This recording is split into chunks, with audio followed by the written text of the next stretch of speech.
Okay, good evening, everyone.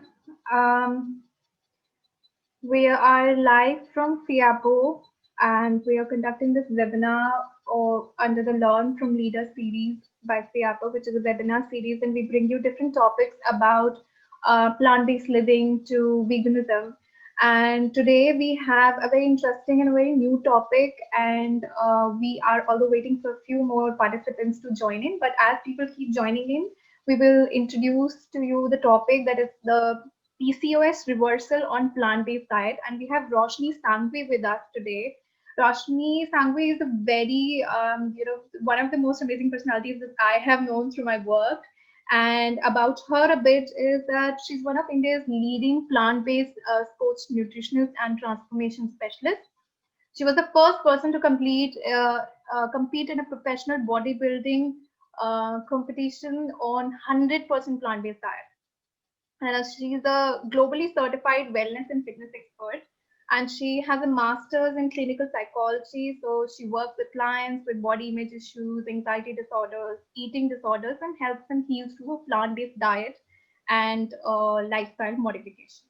She has been here working in this sector for fitness and nutrition and plant-based diet for more than 10 years. She has a huge experience, and she has more than 12,000 clients that are worldwide, not just from India.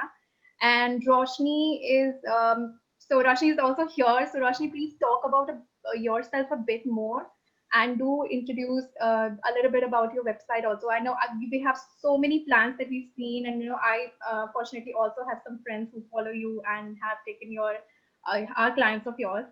So please do talk about a bit of yourself, and welcome and thank you for having this wonderful topic here today, presenting on it. Thank you. Welcome once again. Thank you, Sarita. Thank you so much. That really means a lot. Thank you for your wonderful introduction. And thank you for everyone in FIAPO for having me here to help people clarify myths about a plant-based diet, myths about PCOD and how to cure PCOD. We were just talking, a couple of you guys were there listening to us secretly and no one knew. About how people generally go towards fat diet out of sheer desperateness, when it comes to PCOS, with a lot of myths which are there. Tushar, you don't have to raise your hands. You can post your questions. For everyone, you can post your questions in the chat if you have specific questions, and we'll take it from there. If any questions come, I believe the last 15, 20 minutes, and if you all want longer and FIAPO has time, then we can extend the question and answer Q&A session towards the end. But for you all to get the best out of this next 60 minutes, the very best and take home information, please feel free to post your questions. Just don't keep it specific, make it generic. Reason being, if it's a very specific question, I'm not allowed to give you medical advice in a public forum. I will not be able to do that ethically and morally and legally.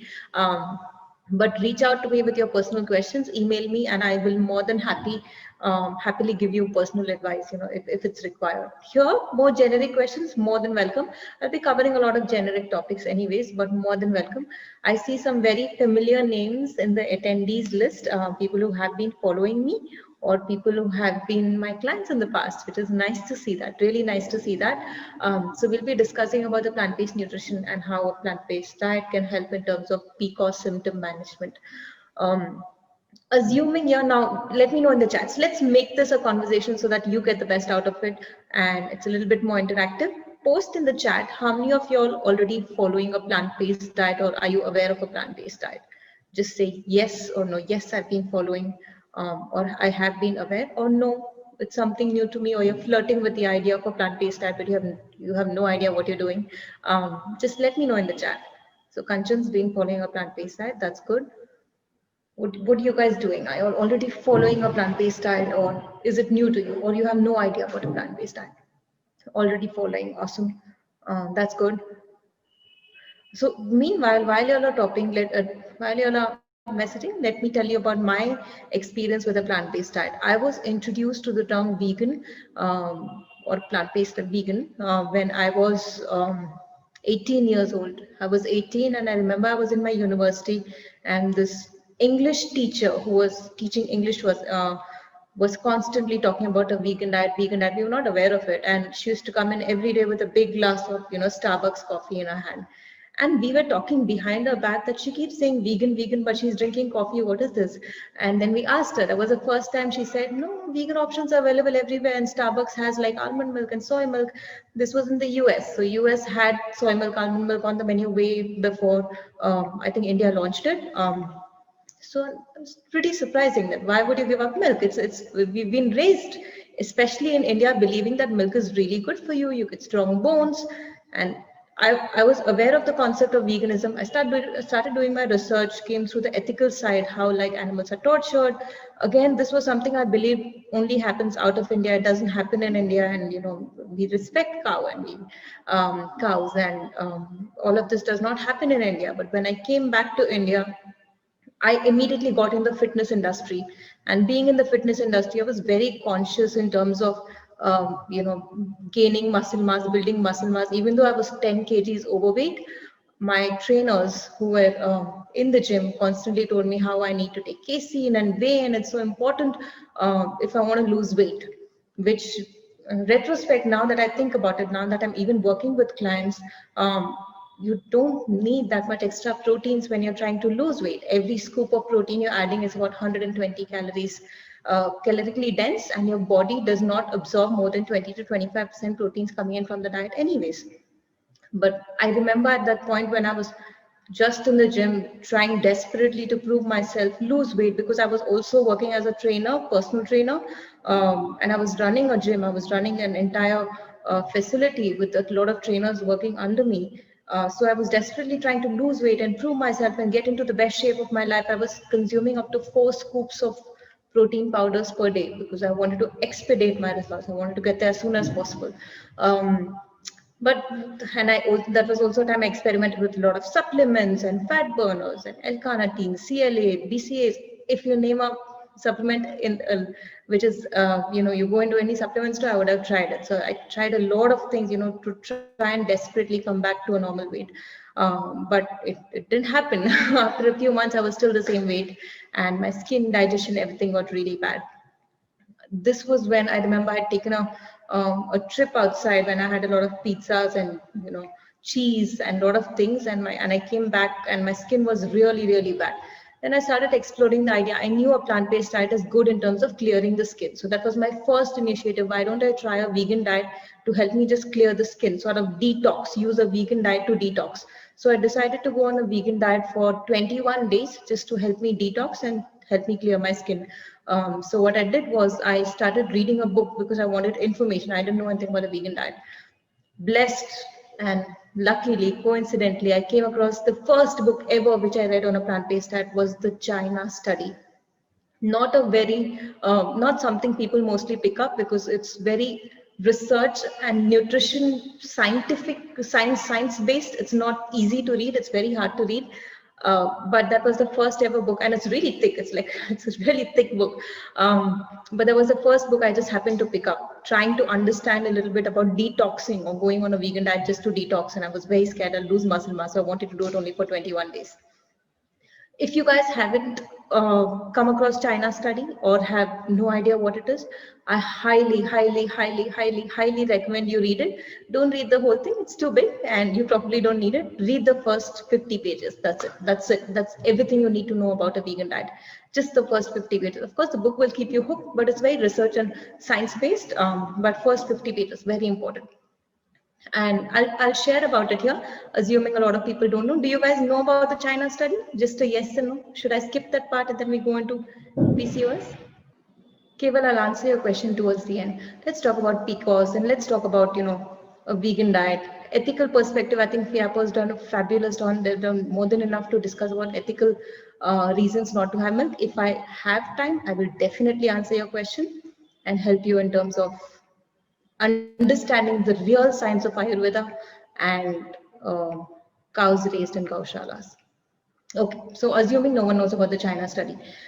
The China study is basically a book by Dr. T. Collin, where initially, so the study was done in India initially. Initially, there was a study done in India by a group of Indian scientists, and the study was so controversial that it never got published, where they experimented giving lab rats a diet which is high in casein. Casein is the main protein coming in from milk. If you take a glass of milk, about 80% of the protein part is casein, the remaining is whey protein. So they gave lab rats this diet which is high in casein protein. And when I say high, I mean only 20% of your components are coming from casein, rest is coming from carbs and fats. And they noticed this was the first ever time where they saw 100% correlation. So all the rats which were given a diet high in casein protein started developing carcinogenic or cancer causing cells, which causes cancer. So there was a very direct link between cow's milk and cancer, very direct. There was no other study which ever proved this. It was done in rats, so it wasn't done in humans. But it was so controversial, given it was done in India, the study never got published. This happened to be taken by Dr. T. Collin, and or is it Professor T. Collin? I'm not sure. But he replicated the study, and they found the same results. When rats are given a diet very high in casein protein or animal protein, they develop carcinogenic cells, which leads to cancer. But what happens when you switch it up for soy protein or plant-based protein? Soy specifically they studied. And they saw that, rats which are given high soy protein don't develop carcinogenic cells, or plant-based protein don't develop carcinogenic cells. But what about rats who already have cancer?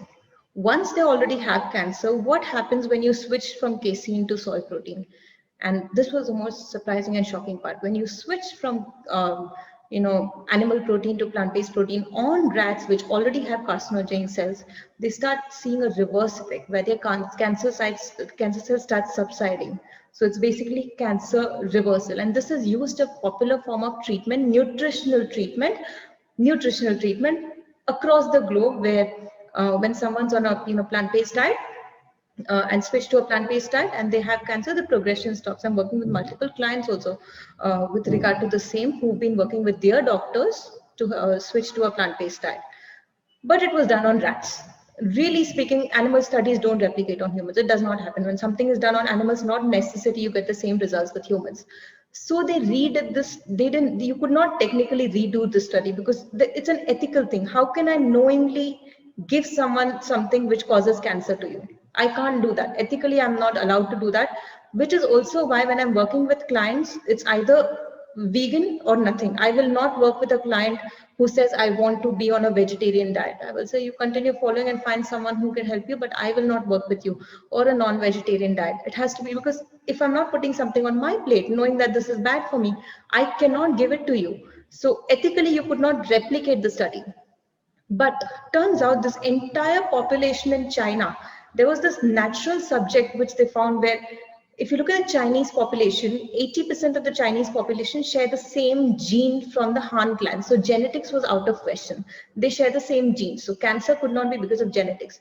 But some people in China some people based on their geographic locations had very high chances of developing cancer, and some people based on their geographic locations did not have chance of developing cancer. Particularly the rural China, the poorer part of China, the one which is closer to the villages. The rural China, people living in rural China had no cancer, no blood pressure, cholesterol, any lifestyle diseases, diabetes. But people who are living in more urban areas, more developed areas, had more chances of developing this.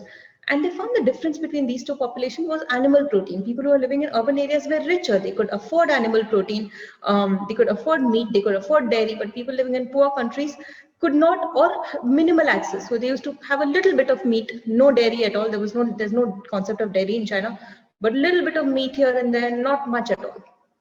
Even when you take these people in rural part of China, which share the same genetics, have no cases of lifestyle diseases, and you take them and put them in developed countries like the US and the UK, where there's sudden access to a lot of meat and dairy, they started developing cancer. So which is a very, very surprising thing which was found when they did the China study, which was pretty interesting thing. And they started from there are since then multiple studies done which show a direct link between lifestyle diseases, including PCOS and cancer.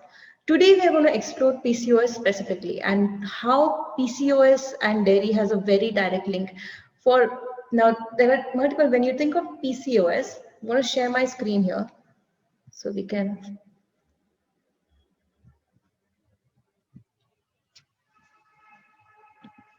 Can I move this? Okay. So when you think of PCOS is polycystic ovarian syndrome. PCOS itself is not one disorder. So it's not that if you have irregular periods, you definitely have PCOS. It's not that you have excess androgen, which is a male sex hormone, you definitely have PCOS. You could have, they say 3 out of 4, you could have 3 out of 4 of these, symptoms, and we'll go over each one of them. Irregular periods could be one of the reasons.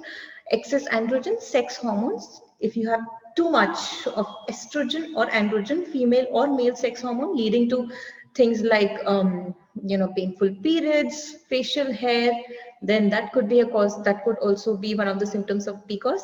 You have cyst formation, cystic formation, and a wonderful thing to know is for people especially who I work with, or in general who switch to a plant-based diet, even if you do have cyst formations, it starts dissolving.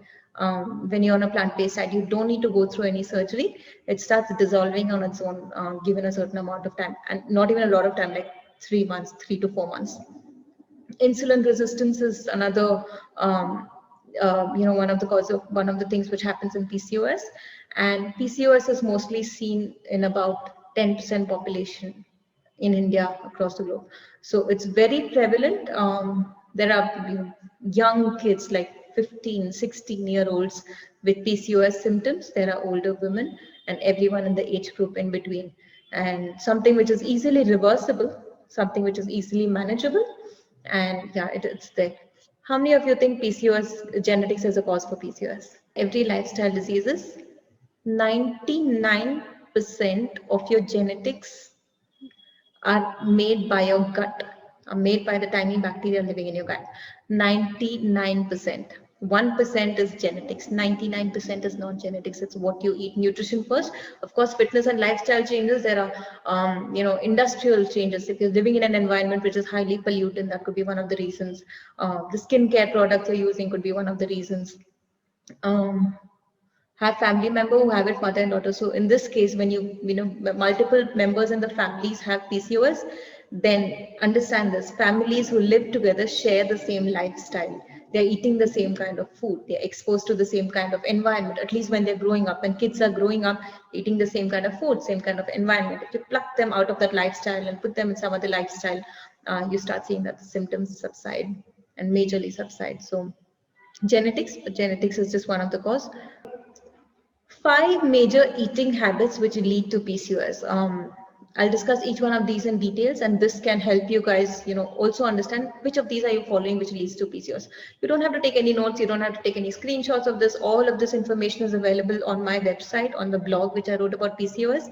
I've just picked up stuff from there, on my Instagram videos and YouTube videos. So everything is there. So you don't have to, take anything down. So it's fine. One is, the biggest one is obsession with dairy products.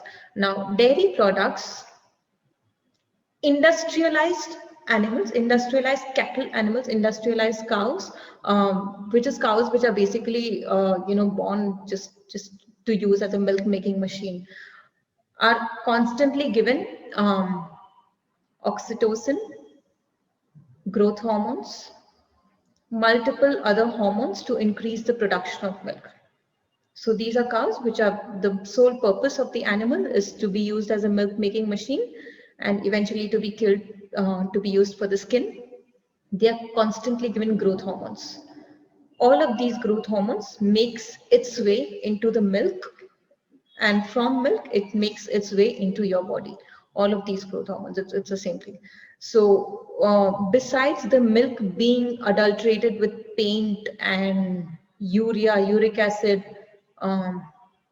plastic, fertilizers, all of this is mostly it's mixed in the milk. Hormones is a big thing.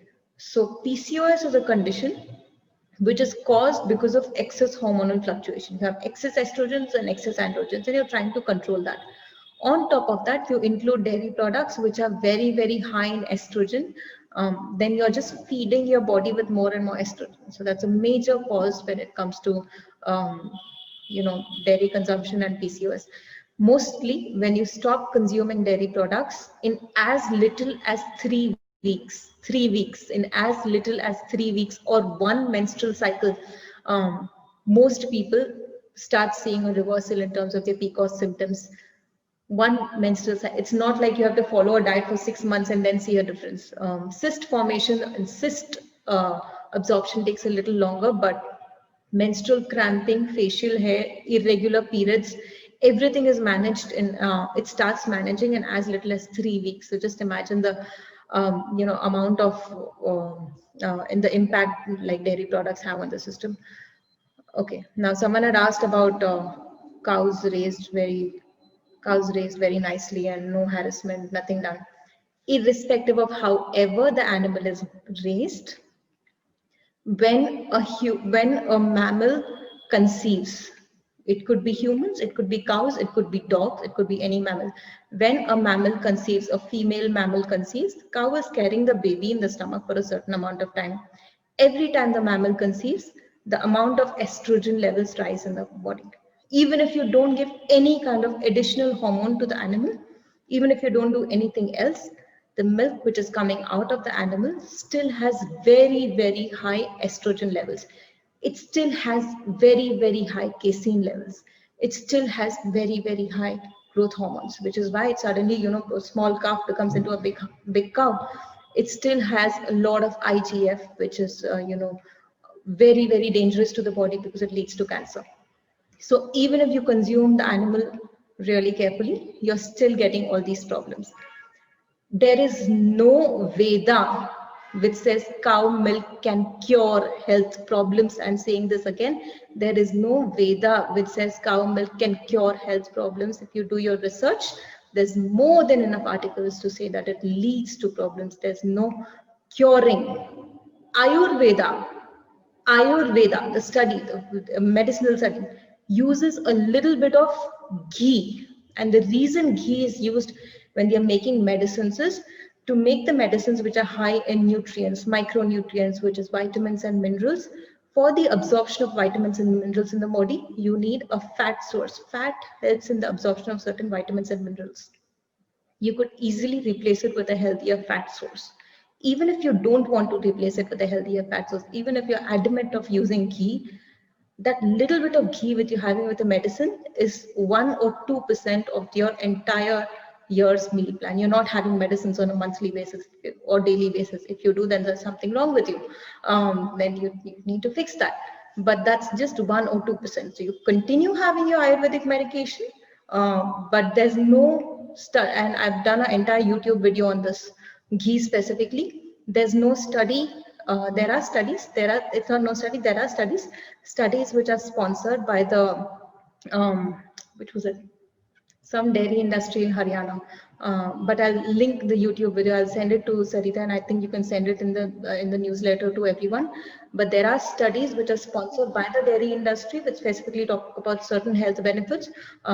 They are not individual. They are not studies which are like done from a non-profit. They're not studies which are done from people who are not influential, who are not benefiting directly from the industry. So I highly suggest you watch the video. It gives you clarification in terms of what ancient Indian science is. It gives you clarification in terms of what you're reading and where is your information coming from, and to make the best decision. But if someone can, and I'm telling you this very confidently, not me, any plant-based nutritionist is able to tell this, that lifestyle diseases, including diabetes also as little as 3 weeks. PCOS, thyroid, hypertension, cholesterol can be reversed in as little as 3 to 4 weeks, or start reversing as little as 3 to 4 weeks. There must be some reason for that. This, by the way, just have a look at the screen which I've shared. An average glass of commercial milk has this much amount of antibiotics, anti-inflammatory agents which are given to the animal, because animals are kept in horrible conditions, and they develop a lot of diseases, and they're constantly given injections, so that the animal doesn't die and can live a few more years to produce milk. This was done in a university in Spain. No different. India is worse because the sanitization conditions. Real estate in India for dairy farms is expensive. So when you look at it from a real estate point of view, you can't afford to have like huge farms for animals. The farmer will not profit. The farmer will not profit. In fact, if you there's another beautiful blog which I've written about 5 ways milk is adulterated in India. where people who are big in the dairy industry have themselves spoken that it's no longer profitable unless you adulterate it and you mix it with a lot of things which are not good for you. Number two eating habit which causes PCOS is the lack of fiber in the diet. Let me try and explain this to you. Okay. So lack of fiber in the diet. So fiber, in case you do have excess estrogens and androgen, excess sex hormones in the body, when you do have excess sex hormones, what tends to happen, or you eat food which has certain toxins and certain chemicals which is not good for you. All those chemicals makes its way into your stomach, and it's the liver's responsibility to clean out all of that. So what the liver does is liver releases a certain enzymes which liver takes all those excess free floating estrogen and androgen free floating sex hormones and sends it to the gut. So liver sends all of the extra to your gut, and your gut, which is your digestive system, throws it out of the body. But the only way the digestive system can throw it out of the body is if there's enough fiber present in the digestive system. Without fiber, excess hormones cannot be flushed out. They will remain in your gut and cycle back to the liver, and liver will try its best to send it back to the gut. They'll remain in the gut, cycle back to the liver. If this process goes on and on again, your liver function will go down. This is what causes a low in metabolism. So when people say my metabolism low, whatever I eat, it converts to fat, I'm not able to do this, then whatever diet I try, I'm not able to lose weight. That's because your liver health is not good. Fix your liver health. You don't have to focus on calorie counting and macro counting. So you can do all that, you'll still store calories more than required, and liver health is not good. So the only way to fix your liver health is to make sure that there's adequate amount of fiber in the diet. How much is adequate amount of fiber? What is fiber and where do I get it from? Anything which is plant is fiber. Anything which is animal is definitely not fiber, because fiber is made only by plants. But don't cows eat grass and they get fiber, and then we eat the meat and we get fiber? No, and there's no fiber in meat. There's no fiber in eggs. There's no fiber in milk. There's no fiber in butter, ghee, paneer. Anything which is animal is not fiber. Everything which is plant is fiber. Every single thing which is plant is fiber. They say that there's two types of fiber, soluble and insoluble, but there's really like thousands of different types. We haven't even discovered it. We don't know much about it, but we do know one thing, that it helps you flush out excess hormones from the body. And you need to ideally be taking about minimum of 50 grams of fiber per day, minimum, going upward to 70-80 grams of fiber per day. This is the only way naturally you'll be able to clear out your gut of all the toxins, keep your liver health healthy, so that every time you're eating food, it's not stored as, so what's food? Now, let me just explain a little bit about calories. Little bit off topic, but every time you eat something, let's say you eat a meal which is 500 calories, irrespective of is it proteins, carbs or fats, you don't store those calories as only muscle or only fat. So in the name of gaining muscle mass, if you're eating a lot of protein, your body won't build extra muscle mass. Your body will convert the protein through a process called gluconeogenesis into carbs. Excess carbs will be converted into fat. Everything excess will be converted into fat. There's only so much the body can absorb. So when you're taking all this extra protein in the name of getting healthy, it's not doing you any benefit. When you eat a meal which is 500 calories, 500 calories can be decided by the body to be stored as a glycogen, which is temporary, or the body can decide that I want to store these 500 calories as triglyceride, which is fat cells.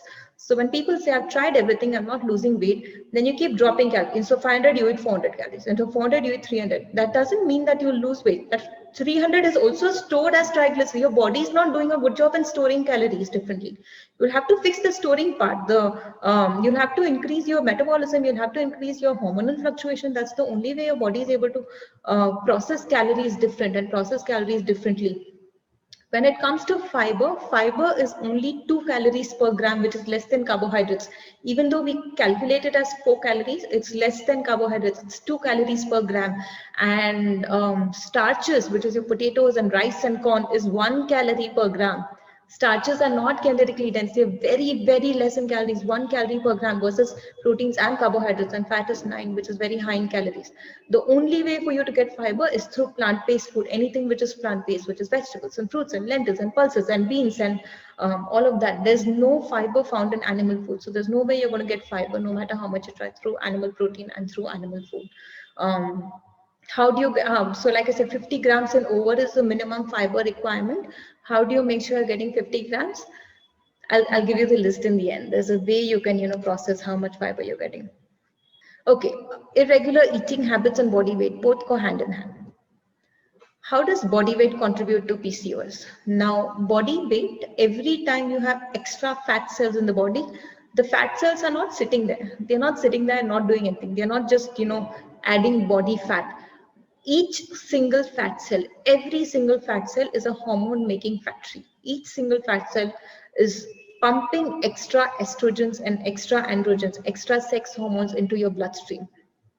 So if your body fat is high, irrespective of what other lifestyle change you make, PCOS symptoms will stay because excess hormones will stay high. Every time you're getting rid of hormones, your body fat is pumping extra into it. So it goes into this vicious cycle. Body fat, reducing body fat is very, very important. But good news for everyone, you can reach an ideal body weight without exercise only through lifestyle changes and nutritional changes, not restrictive nutrition, no calorie counting and all, unlimited food. You can reach an ideal body weight only through nutritional and lifestyle changes. Once you're in your ideal body weight range, and you want to further reduce from there, only then exercise becomes an important part. I'm not saying exercise is not important or not good for you. It's very important for mental health. It's a must. It's not a no choice. I'm just saying that you don't have to look at exercise in terms of fat loss. Nutrition and lifestyle changes are much more important, much more important when it comes to fat loss.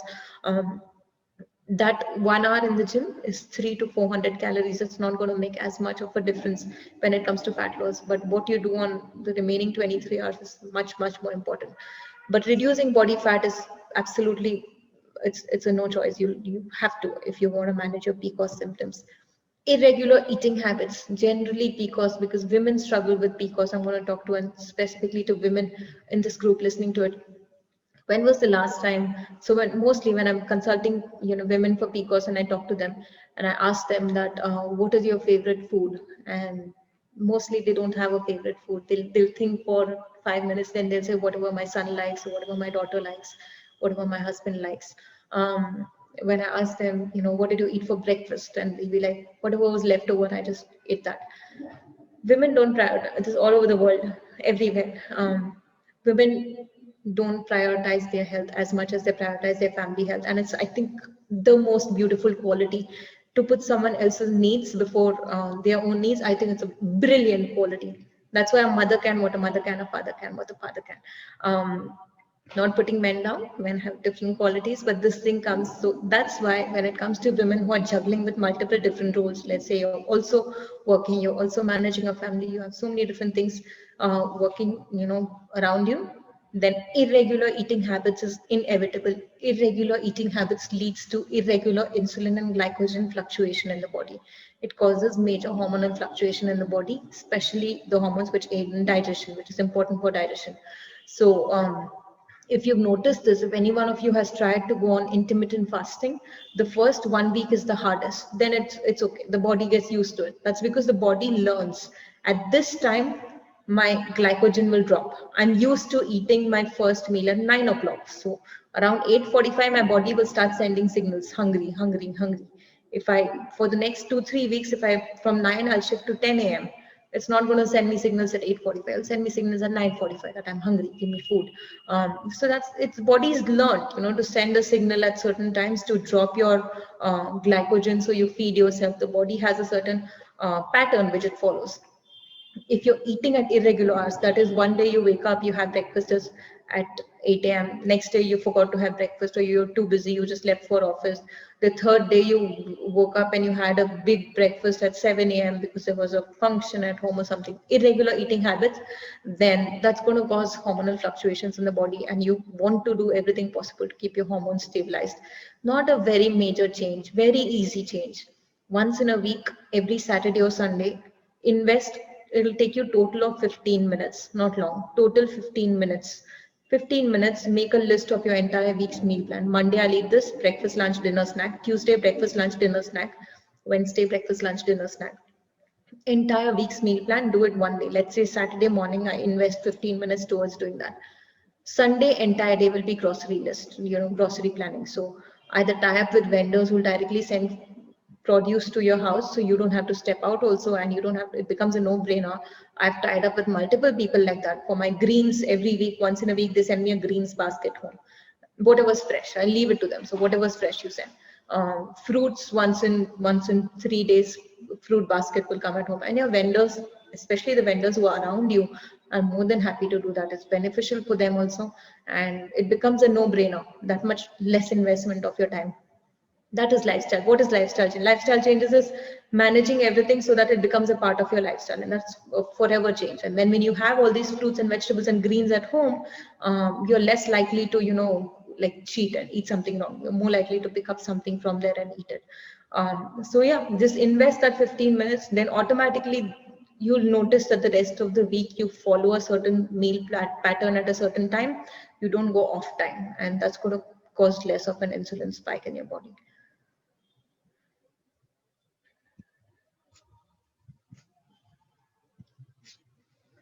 Okay, and the last eating habit which needs to be discussed is unnecessary supplementation. Again, very important, because I remember the point I wrote this in this presentation. Generally, when I'm talking about PCOS, is if you go into any supplement shop and you go through the aisles of multivitamin, they have multivitamins for PCOS and menopause. Um, in fact, for men, mostly it'll be one multivitamin for men, mostly.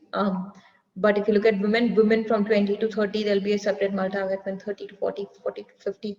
A lot of times when we are, putting this in our body in the name of health, and it's not really healthy for us. It's really not healthy for us, because excess supplementation, like excess iron, has been linked with cancer. Multivitamins have been linked with Alzheimer's. So excess supplementation has been excess means even your whatever dose they recommend. When I say excess, I mean whatever you're getting from food on top of that, any supplement. Of course, there are vital supplements like B12 and D3, and the reason we need those is because we're not getting it. We used to get it in our daily supply. We used to play outdoors. B12 is found in the soil, so when you play in the soil, from the soil it makes its way into your skin, and it makes its way in. We don't play in the soil anymore. You're not getting B12. We don't play outdoors anymore. You're not getting sunlight. You're not getting D3. So these two are the only essential ones which you need. And then are there anything else you probably need, but you don't decide that. Let your doctor or your nutritionist decide that. Unnecessarily taking supplements, especially like calcium. If you're taking too much of calcium supplement, your body's natural calcium absorption capacity goes down. This process, when D3 hits the skin and starts a chain of reaction which causes the activation and absorption of calcium. This process protects you against cancer. Now you're getting excess calcium already from an outside source, then D3 is not going to go through this entire process of activating and absorbing calcium into the body. And your protection against cancer basically goes. So you don't need supplements. Special populations do need, but you don't decide that. Let your nutritionist look at your nutrition plan. You don't go to a health store and say, which one do I need? They are salesmen. They'll tell you to take like 10 of them. But anyone you ask, which supplement do I need? The person has to sit with you, look at your meal plan, write it down, calculate it. Calculate how much iron you're getting per day, how much zinc, how much magnesium, how much copper, how much, all micronutrients, vitamins, minerals. After calculation, get back to you and say, make these changes in your nutrition, and you'll be able to get all the ones you're lacking. And still, if you're lacking, there are populations, there are people who are like older 90-year-olds and older adults who are not able to consume so much food. Or there might be people who are competing as bodybuilders who are not who are on calorie restriction constantly. So they need supplements, but in your case specifically, you don't specifically need supplements. So unless you're working with a nutritionist who suggests it, so don't take it.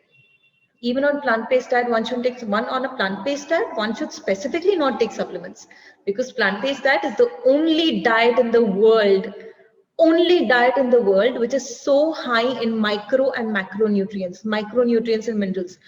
No other diet has so many micronutrients. I'm repeating again, B12 and D3 is one issue because you're not getting it from anywhere else, but it's also a no-brainer. Plant-based diet is a no-brainer because you're going to eat only vegetables, fruits, lentils, pulses, grains. There's no possibility of eating anything outside this. You're going to eat one of these 5 things. So plant-based diet, the only thing you're eating is vegetables, fruits, lentils, pulses, beans, grains. There's nothing outside of this. All of these are loaded in supplements. I'll give you an example with ghee. If you want to reach your daily dose, when they say no, ghee is very high in minerals, first of all, ghee has zero minerals, zero minerals. There's no minerals in ghee. You can do a simple Google search, nutritional content of ghee, and you'll find out there's zero minerals in ghee. Ghee is high in vitamins? No. Ghee is high in vitamin A, one vitamin, not high. So when I say high, to reach your daily dose of vitamin A, you'll have to eat 2.5 cups of ghee. 2.5 cups of ghee will give you daily dose of vitamin A. Half a carrot will give you daily dose of vitamin A. So that's the difference. Vegetables and fruits are naturally so high in vitamins and minerals, you especially don't need any supplements, no iron, no calcium, no zinc, no magnesium, nothing at all. You don't need anything. If you're on a calorie restricted diet, that's a separate case. Then you're not eating enough calories. Then it's not a supplement issue, it's a calories issue. You're not eating enough calories, you might need special attention. Don't decide this for yourself though. It's very dangerous. It's really dangerous. Iron has been linked to brain cancer. Iron supplements have been linked to brain cancer. Excess iron in the body leads to multiple forms of cancer, and it also leads to Alzheimer's and brain-related diseases like dementia and Alzheimer's. How many older adults do you know? Ask people around you, because this is not a regular part of conversation. Go to the doctor, you say, I'm feeling low on energy. Doctors will say, start an iron supplement without even calculating how much iron you're getting. Doctors, not putting doctors down. Doctors they can only what they, no one else can what they can. They don't have the time. How many times have you gone to a doctor who'll sit and say, okay, breakfast, what did you have? How much quantity did you have? Do you have this every day? Have you added this? Do you do this instead? Okay, lunch, what do you have? What does your snack look like? They don't have the time for that. That's why there's a separate branch of study called dietetics and nutrition. So they'll suggest you an iron supplement. Sheer good heart, your energy levels are high, your hemoglobin is probably high. If you boost your iron levels in the body, more blood flowing through your body, your energy levels will go back to normal. And they'll put you on iron supplement, let's say for a month. Most people start taking, see a difference, and start continuing the supplement for months together. You don't think about it again, that I have to go back to doctor and, or should I start or should I not start? How many times have we only done that, where doctor tells you to start taking something and you just continue taking it? You don't think, especially diabetes and hypertension, you never go back for a follow-up checkup to see, can I drop my dosage or not?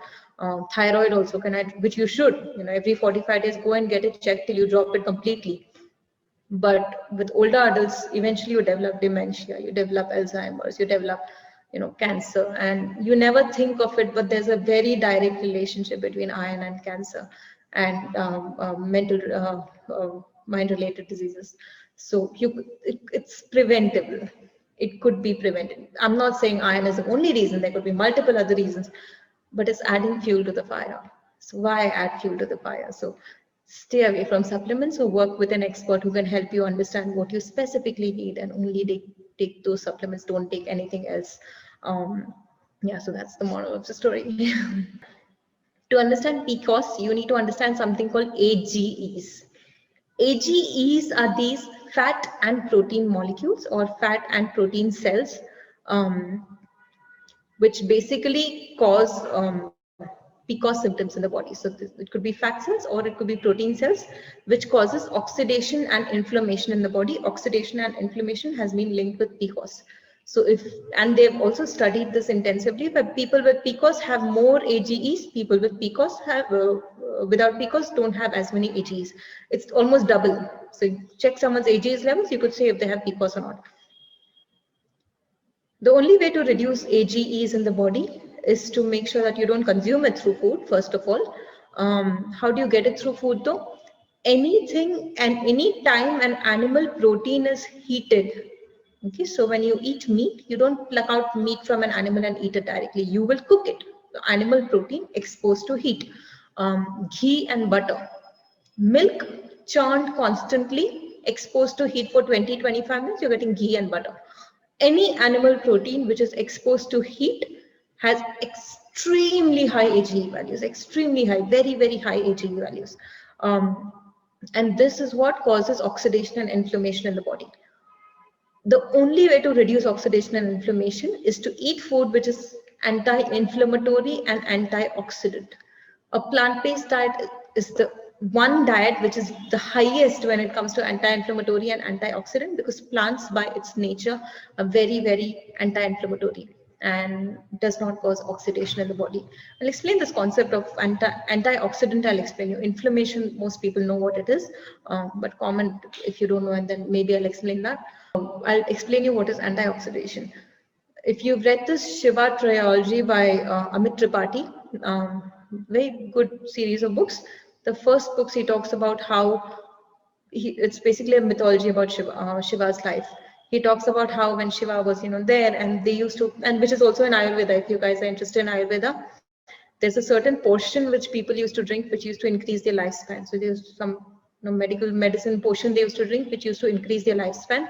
He calls it Somras. In the book, he calls it Somras. And Ayurvedic science also mentions this as something you drink which will increase your lifespan. People live up to 160, 180 instead of our regular lifespan, which is 80, 90 something. So what is this portion actually made of? When in the book, he explains it very nicely. He explains how every time you eat or drink something which has toxins, or you expose yourself to environment which is highly toxic, it causes something called oxidation in the body. So it's basically killing certain cells in the body and causes oxidation. When iron rusts, that's oxidation. It causes oxidation.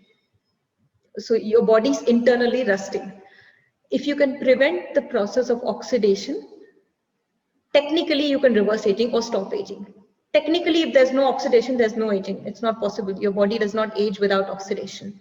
So in ancient India, they've said to invented this portion called, in the book is mentioned, Somras, which as soon as you drink it, stops the process of oxidation, and continuously exposing yourself to a portion which is antioxidant, it reverses aging. So you get these antioxidant facials and antioxidant drinks and antioxidant food, and entire industry is dedicated towards antioxidant supplementation. But the biggest source of antioxidants are fruits. There's nothing like fruits when it comes to antioxidant. Kanchan Darling, refer to my video on YouTube about lifestyle changes and fat loss. In fact, I'll actually post the link because it's a very, very informative video for you, for people who are vegan and not losing weight.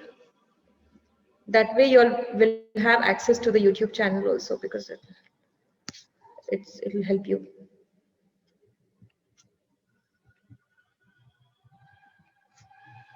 So I have come across vegans also who have PCOS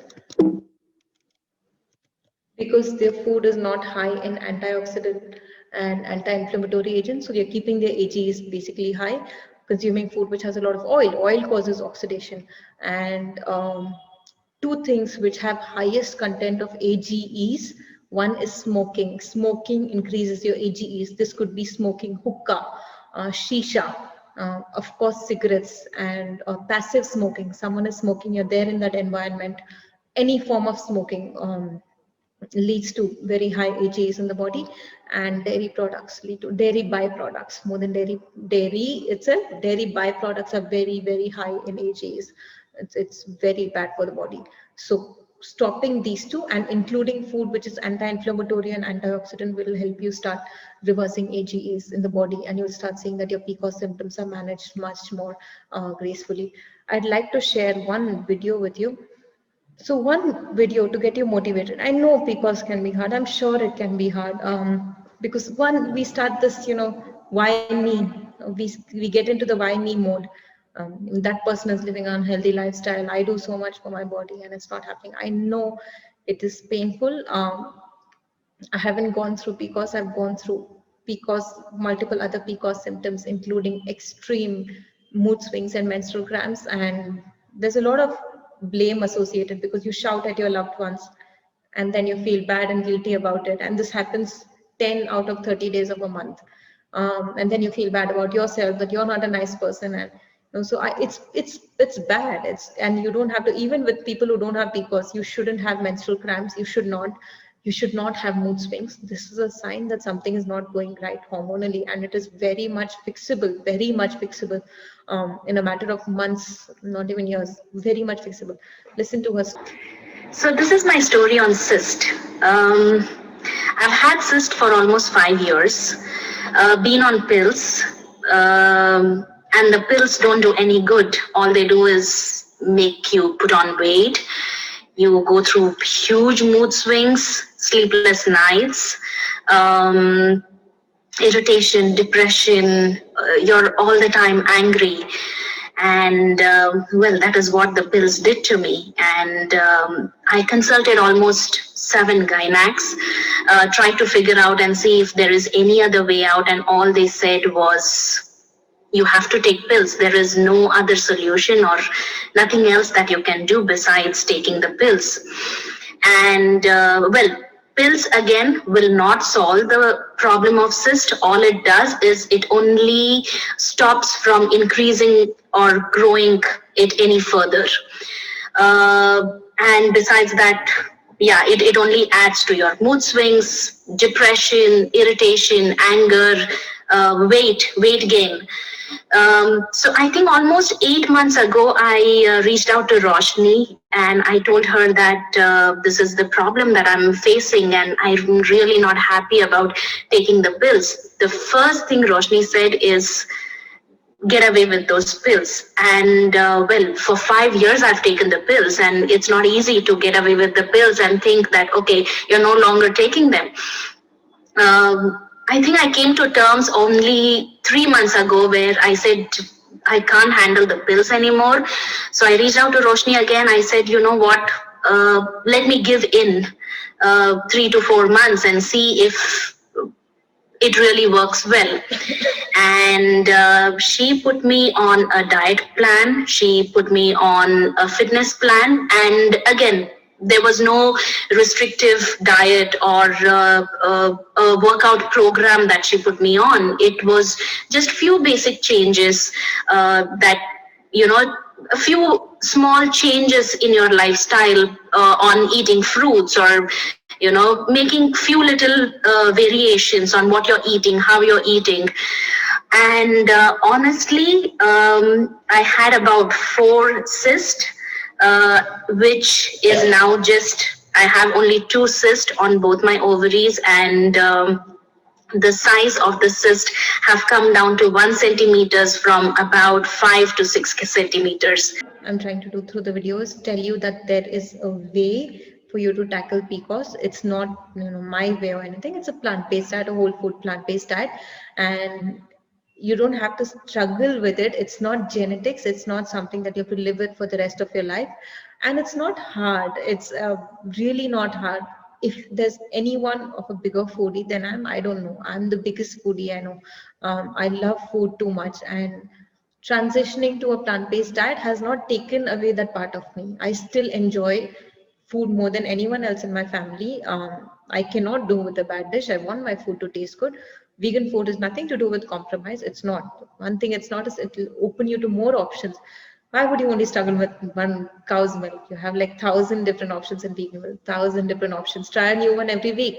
You know, there's so many different options available. So I think more what I'm trying to explain is explore a plant-based diet. When it is possible to reverse PCOS and thyroid on a plant-based diet, then why not give it a try?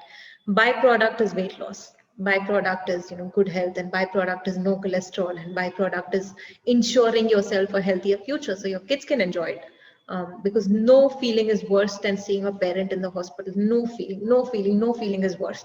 In fact, if you're a parent and you're in the ICU, the person who's suffering the least over there is you, because you're already in the ICU, you're probably unconscious. The people who are outside the ICU are the ones who struggle the most, because it's scary seeing someone you look up to so much in the hospital bed. It's not easy. It's very scary. The turmoil of emotions which you put your kids through is not easy. It's really scary. So my request to everyone here currently is explore a plant-based diet and give it a try. I'm not even saying that you'll have to wait for months to see results. 3 weeks, 4 weeks, take up the 3 weeks challenge, take up the 4 weeks challenge.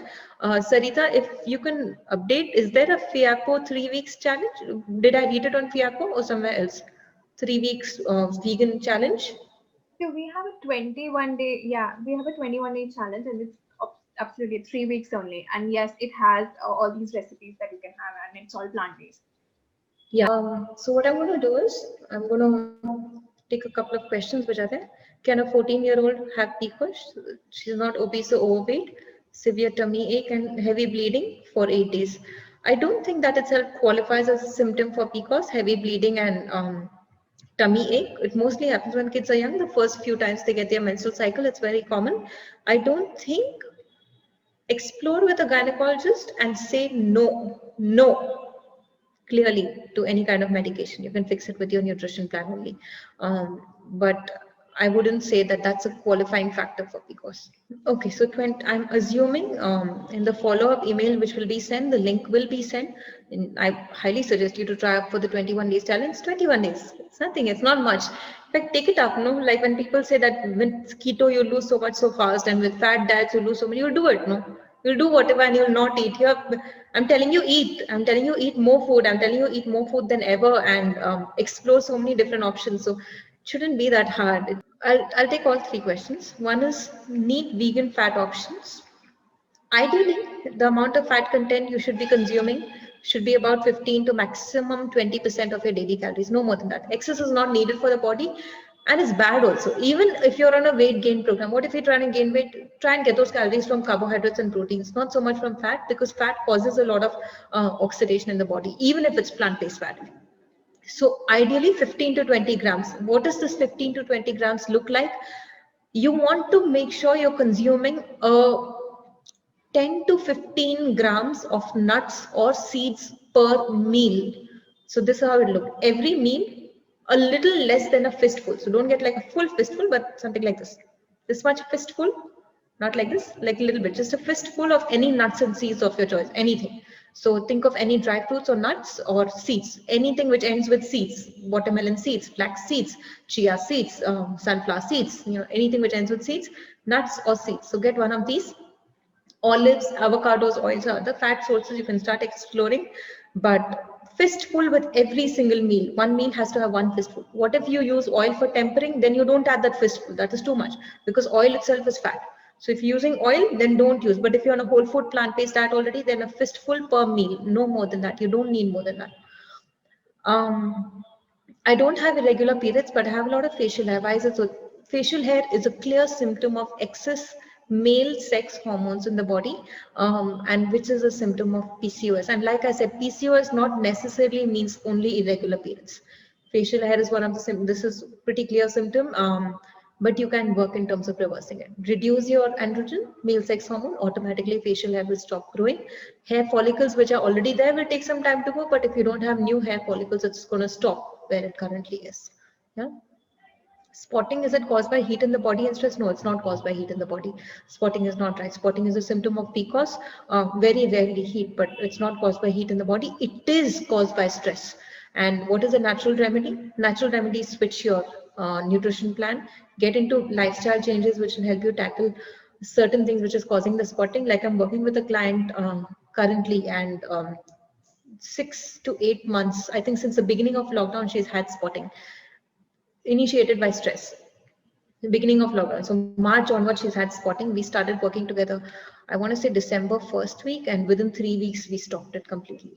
3 weeks, which is as less of a time. So what did we do? We did stress management techniques, which was important because hers was triggered by stress. You have to figure out why is yours triggered by. More than PCOS, hers was triggered by stress. So we started dropping the cortisol levels down.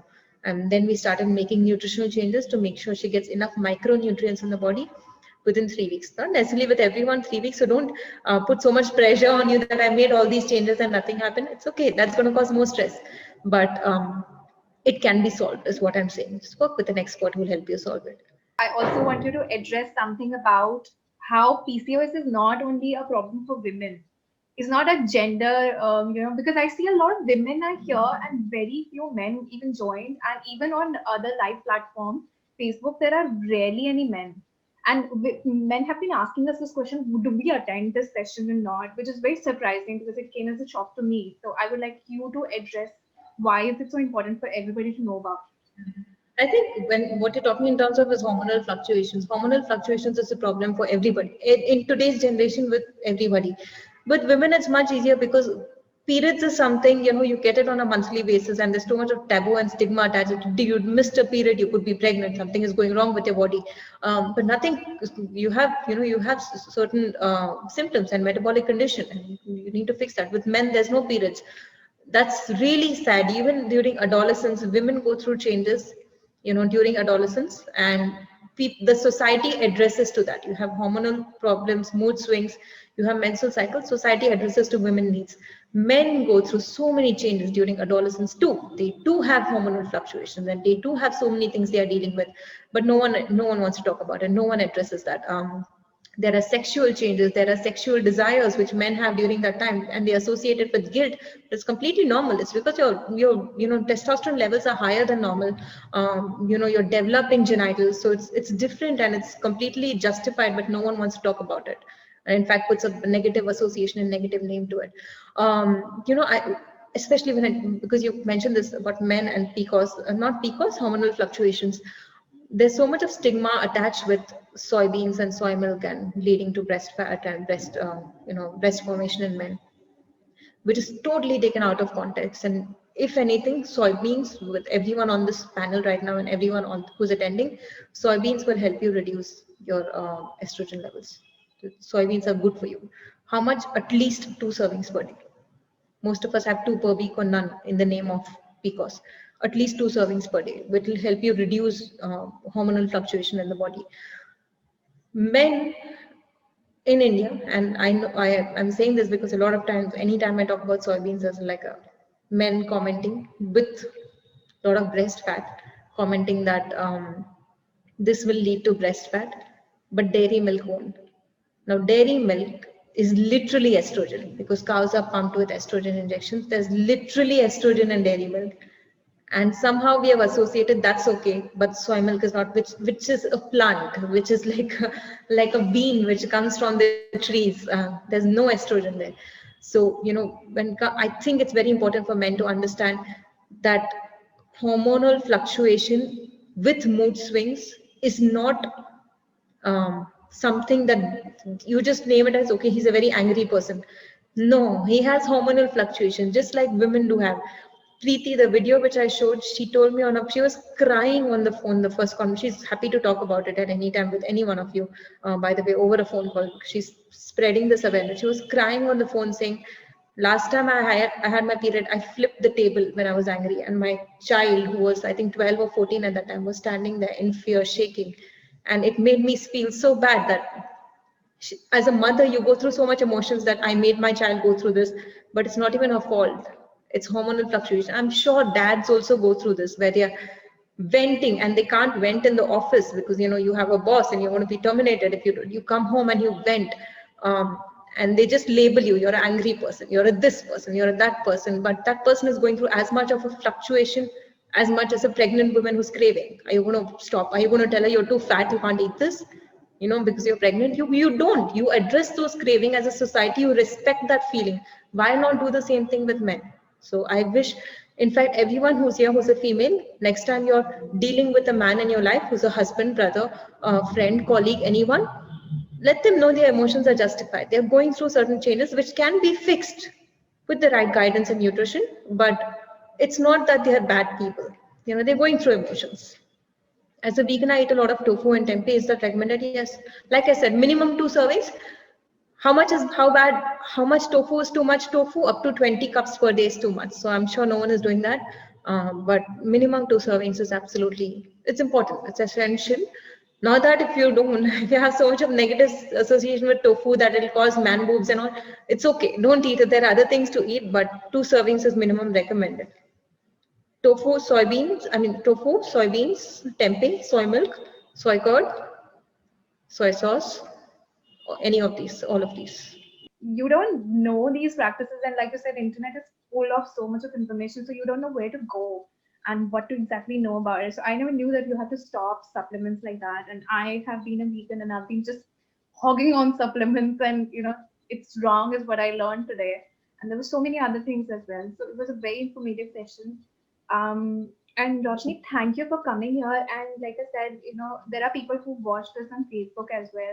I'm sure it is very informative for all, and we're going to do everything in our power to, like, make sure that, YouTube also people pick up this link and watch it, because I think, when you were addressing the question about hormonal changes that I asked, I also feel like, knowledge has a lot of power. People need to know to even understand that, it's not just happening for somebody's throwing a fit at you, and not just about women also. So in families are having a disturbances because people go through PCOS.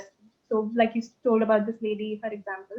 So I think it's a wonderful session, and thank you for doing this with us on a weekend right after Christmas, and especially when you landed in Bangalore just like, day before. And yeah, so it was a wonderful session. Thank you once again. And we would love to do this more with you. And I think we'll have a promising male audience also next time, because this time we only saw a lot of female here, but we should have more males attending these things, because everybody needs to know. So yeah, once again, thank you for this.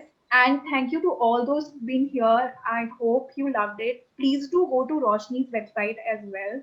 She has these amazing plans. Sign up for something, know, what she does, and reach out to her personally also. I'm sure you would love to take some questions there as well. Her Insta handle is there. It's vegan Khaleesi, or you can look out for her as Roshni Sanghvi on Instagram.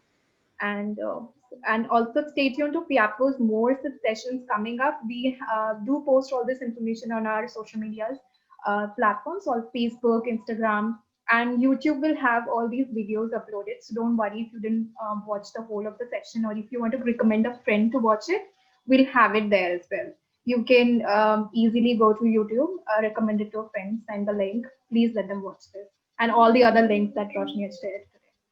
So yeah, thank you. Thank you everyone for being here, and Sarita and everyone from Fiapo for organizing this. It really means a lot. Thanks, guys. Thank you. Bye.